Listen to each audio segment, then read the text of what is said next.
السلام علیکم ورحمۃ اللہ وبرکاتہ۔ آج ہم رمضان کے بارے میں کچھ بات کرتے ہیں۔ شہر رمضان الذی انزل فیہ القرآن، اللہ نے فرمایا کہ رمضان وہ مہینہ ہے جس میں قرآن نازل ہوا۔ یہ آیت صرف اطلاع نہیں دیتی، یہ ہمیں ایک رشتہ یاد دلاتی ہے۔ رمضان کا قرآن سے تعلق صرف نزول کی تاریخ سے نہیں، یہ دل کی بیداری کی تاریخ ہے۔ قرآن رمضان میں نازل ہوا اور رمضان قرآن سے پہچانا گیا۔ یوں سمجھ لیجئے کہ وقت کو کلام ملا اور کلام کو وقت مل گیا۔ یہ مہینہ نہیں، ایک پیغام ہے جو خاموش دلوں کے نام ہے۔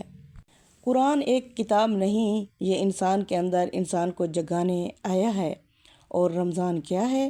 رمضان وہ فضا ہے جہاں قرآن سمجھ میں آتا ہے، کیونکہ بھرا ہوا دل کلام الہی سن نہیں پاتا ہے۔ بھوک نے غرور توڑا، پیاس نے انا گرائی، تب جا کے آیت نے دل میں جگہ بنائی۔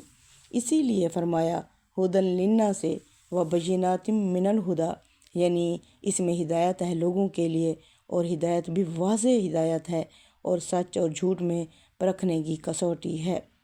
یہ مہینہ فرق سکھاتا ہے، لفظوں اور معنی میں، رسم اور روح میں، عبادت اور عادت میں۔ جو قرآن سے جڑ گیا وہ سنور گیا، جو نفس سے جڑا رہا وہ بکھر گیا۔